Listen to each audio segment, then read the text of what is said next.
তারেক রহমানের ভুল থাকতে পারে, তারেক রহমান দুর্নীতিবাজ হইতে পারে, কিন্তু 15 বছরে তো 15 টাকার দুর্নীতিও ধরতে পারলেন না। কোথায় খাম্বার কথা বললেন, যে খাম্বার দাম ছিল তারেক রহমানের আমলে 3000 টাকা, সেই খাম্বার দাম এখন 95,000 টাকা। কোন চুদির ভাই কথা বলছে না।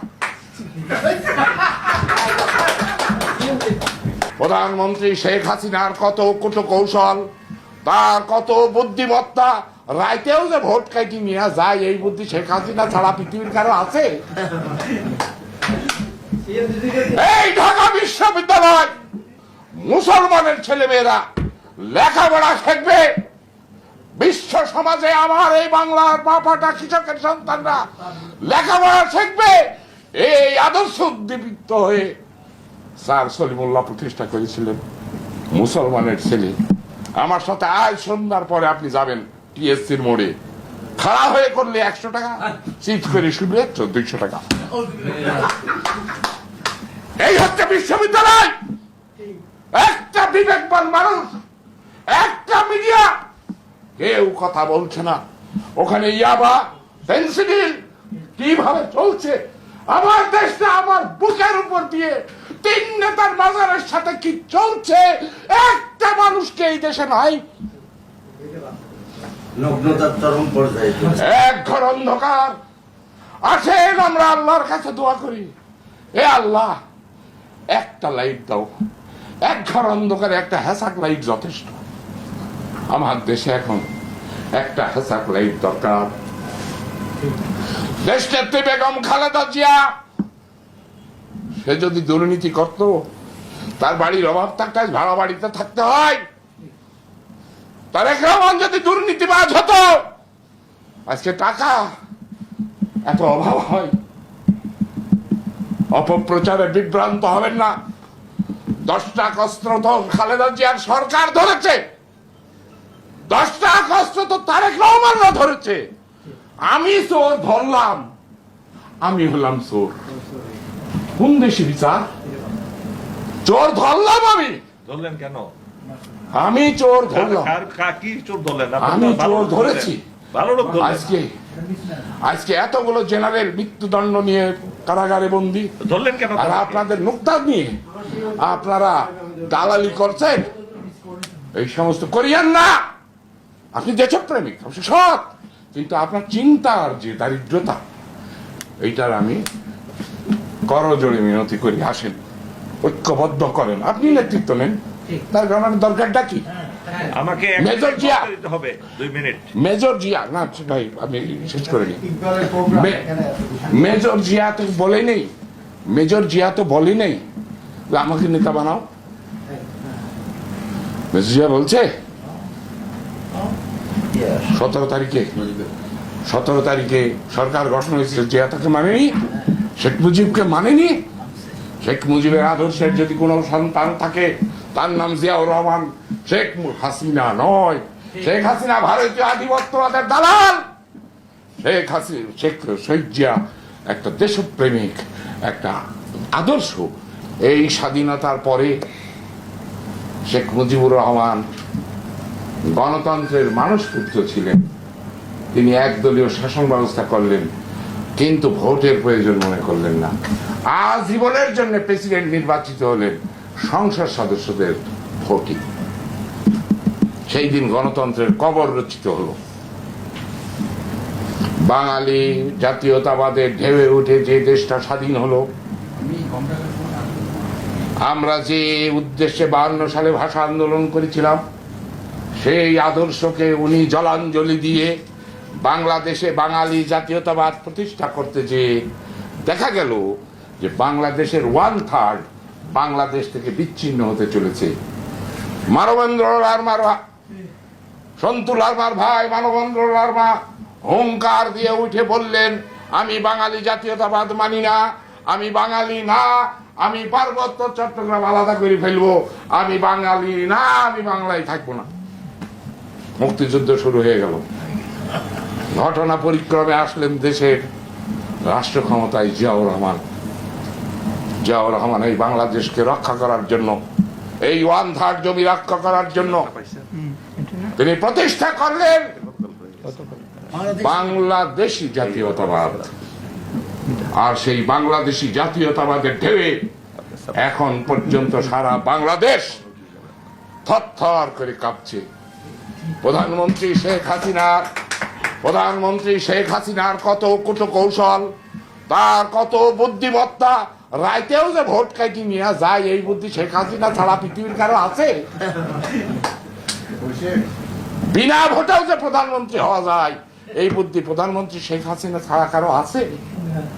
এইরকম বুদ্ধিমতী প্রধানমন্ত্রী, সেও এই বাংলাদেশি জাতীয়তাবাদের এই ঢেউকে তার মোদির সহায়তা নিয়েও এক জাররা পিছু হাঁটাতে পারছে না। এখন 5:15 বাজে, এখন রিজভি বলুক আগামীকাল নয়া পল্টনে সমাবেশ, 2 লক্ষ লোক হবে, নিজের পকেটের পয়সা খরচ করে চলে আসবে। ভাই, আপনি একজন দেশপ্রেমিক মানুষ, আমাদের এই শেখ হাসিনা বিরুদ্ধে এই সংগ্রামে এই সমস্ত আকর্ষণীয় কথা বলে দয়া করে আমাদের এই বাধার বিন্ধ্যাচলে আপনি বাধা হয়ে দাঁড়াবেন না। আগে শেখ হাসিনা যাক, তখন আমরা বৈঠক করব। শেখ হাসিনা কার প্রতিনিধি আপনি বোঝেন না? ইসকন একটা সংগঠন কিভাবে বাংলাদেশের প্রতিটা ইয়েতে রন্ধ্রে রন্ধ্রে, আর আমি আপনি ঝগড়া করি। পৃথিবীর একমাত্র দেশ আমরা, যেই দেশটা 2 বার স্বাধীন হয়েছে। একবার স্বাধীন হয়েছে, আমি মুসলমান, আমি শ্রেষ্ঠ, এই মন্ত্রে উজ্জীবিত হয়ে 1947 সালের 14ই আগস্ট আমরা একবার স্বাধীন হয়েছি। যেই দিন স্বাধীন হয়েছি সেই দিন এই বাংলাদেশে 4 চাকার গাড়ি ছিল 124টা, 3টা পাকা রাস্তা ছিল। একটা রাস্তা তেজগাঁ এয়ারপোর্ট থেকে নারায়ণগঞ্জ পর্যন্ত, একটা পাকা রাস্তা ছিল যশোর থেকে যশোর রোড কলকাতা পর্যন্ত, 30 কিলোমিটারের একটা পাকা রাস্তা ছিল পাবনাতে। ফিল্ড মার্শাল আইয়ুব খান তার বইয়ে লিখছেন 1950 সাল থেকে 1967 সাল আমরা কিচ্ছু করতে পারিনি। আমি 1951 সালে অ্যাজ এ ব্রিগেডিয়ার জেনারেল হিসেবে আমি পূর্ব পাকিস্তানে বাঙালি ছেলেদেরকে পাকিস্তানি আর্মির অফিসার বানানোর দায়িত্ব পাই এবং 1951 সালে আমার পোস্টিং হয়। আমি 3 বছর আমি পূর্ব পাকিস্তানে। 51 সালে না, ওনার পোস্টিং হয়েছে 1947 সালের আপনার নভেম্বর মাসে। নভেম্বর। আমি তর্কে যাচ্ছি না, ব্রিগেডিয়ার হওয়ার পর ওনার নিজের লেখা। ঠিক আছে। উনি ব্রিগেডিয়ার হয়ে উনি এখানে রিক্রুটমেন্টে এসেছিলেন, আর বলছে সারা পূর্ব পাকিস্তানে আমি তন্ন 3 বছর খুঁজে 5টা ছেলে অফিসার হিসেবে রিক্রুট করতে পেরেছিলাম। তার মধ্যে 3 জন হচ্ছে মহাজির, মানে ভারত থেকে উঠে আসা রিফিউজি 3 জন। তাহলে এই দেশের হচ্ছে 2 জন। কেউ আর্মিতে আসতে চায় না, যোগ্যতাও ছিল না, কেউ আসতে চায় না। যাই হোক, আমি তন্ন করে খুঁজে আমি 5 জনকে রিক্রুট করতে পেরেছিলাম। এই পাকিস্তানি সেনাবাহিনীতে অফিসার নিয়োগ করতে যেহেতু পুরো পাকিস্তান আমাকে পূর্ব পাকিস্তান ঘুরতে হয়েছে, সেই জন্যে আমি আমার দৃষ্টিতে আমি দেখলাম এই দেশের 2টা অর্থকরী ফসল, একটা নাম হচ্ছে পাট আর একটা নাম হচ্ছে আখ। আমি তন্ন করে খুঁজে সারা পূর্ব পাকিস্তানে একটা জুট মিলও আমি পাইনি। আমি সারা পূর্ব পাকিস্তানে তন্ন করে খুঁজে 3টা টেক্সটাইল মিল পেয়েছিলাম। একটা কুষ্টিয়া মোহিনী মিল, একটা চিত্তরঞ্জন সুগার মিল, এই কটন মিল, আর একটা হচ্ছে এই যে আপনার কালীগঞ্জে ঢাকেশ্বরী কটন মিল। 3টা। আমরা কিচ্ছু করতে পারিনি। কিন্তু পূর্ব পাকিস্তানে আমরা 62টা জুট মিল করেছি। এক জুট মিল আদমজিতে চাকরির সংখ্যা ছিল 40,000। তাহলে 17 বছরে কয়টা জুট মিল হয়েছে? 62টা। আমাদের 52 বছরে কয়টা হয়েছে? তাহলে তো তুলনা করলেই বোঝা যাবে যে আমরা উন্নতি করেছি না অবনতি করেছি। একটা জুট মিল তো করতে পারি নাই, 62টা জুট মিলের কবর দিয়ে দিয়েছি।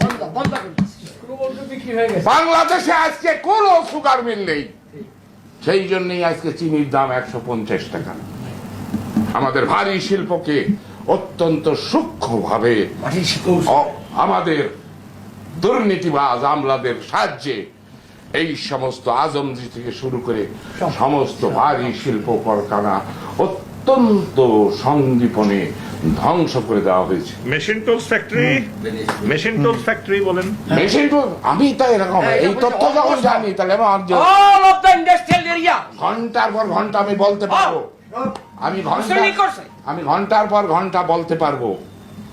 আর একবার আমরা স্বাধীন হয়েছি, সেই স্বাধীন হয়েছি 1971 সালে। 52 সালের ভাষা আন্দোলনকে কেন্দ্র করে এই দেশে বাঙালি জাতীয়তাবাদের উদ্ভব হয়। মুসলমান শ্রেষ্ঠ এইটাকে মাটি দিয়ে এখানে প্রতিষ্ঠিত হয় বাঙালি জাতীয়তাবাদ, এবং সেই বাঙালি জাতীয়তাবাদের মহান নেতার নাম হচ্ছে শেখ মুজিবুর রহমান। মহাসাগরের উত্তাল ঢেউয়ে তিনি বাঙালি জাতীয়তাবাদের ঢেউয়ের উপরে উঠে দেশটাকে আবার স্বাধীন করলেন। আবার স্বাধীন হলো, আমি বাঙালি, আমি শ্রেষ্ঠ। এই উদ্দীপনায় আমরা আবার স্বাধীন হলাম।